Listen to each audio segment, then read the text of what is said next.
为什么郭靖小龙女能学会左右互搏术，反而聪明绝顶的黄蓉学不会呢？我们知道左右互搏术是老顽童周伯通被黄药师困在桃花岛15年，因为极度无聊而创出的一门消遣功夫。他能达到一心二用，让左右手各使一套武功，各自打架玩耍。这门武功炼制大成，相当于一个人有了双倍战力。如郭靖学会之后，一手使降龙18掌，一手使空明拳，就能和欧阳锋打得有来有回。小龙女学会之后，也是能一手使玉女剑法，一手使全真剑法，在重阳宫勇斗5大高手。那为什么他俩能学会黄蓉却学不会呢？你看学这门武功的前提就知道了，它的核心诀窍是一心二用，入门基础就是能左手画方，右手画圆。要想做到这一点，必须要求修炼者思想空明，心思单纯。郭靖因为从小就性格憨厚，心思淳朴，他虽然不甚聪明，傻头傻脑，但好在学习武功时能持之以恒，不会像聪明人那样七想八绕。所以周伯通教他左右互搏术时，他虽然不能一下就学会，但他能一步一个脚印的练习，半个月后他就基本掌握了。而小龙女学这门武功更快，几乎就是一下就学会了。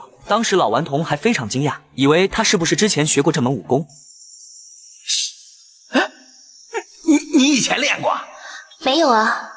你是怎么画的？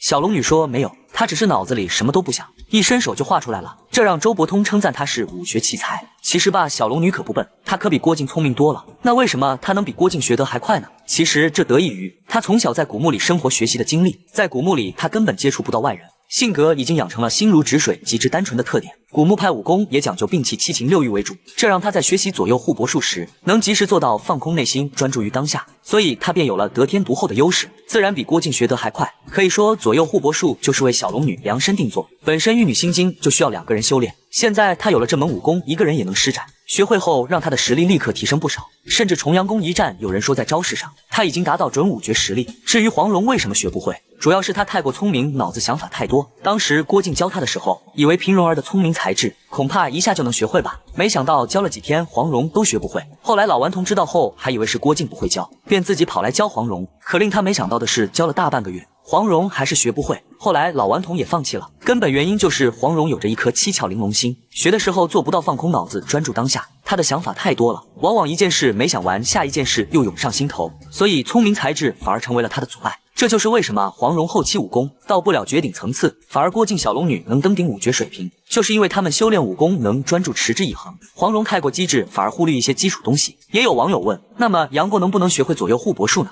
其实不用说，大家应该也知道答案。杨过确实也学不会，倒不是他只有一只手学不会，即便是他双手健全，他也学不会，因为他跟黄蓉一样聪明机智。杨过性子更是跳脱无比，根本做不到心思纯净，空无一物。正如周伯通所说，左右互搏术越傻越容易学会，越聪明反而越学不会。你别看黄蓉聪明伶俐，心眼上多生出了17、18个窍，他就学不会。因为这门武功它不考验习练者智商悟性，而是考验心性的纯粹与专注力。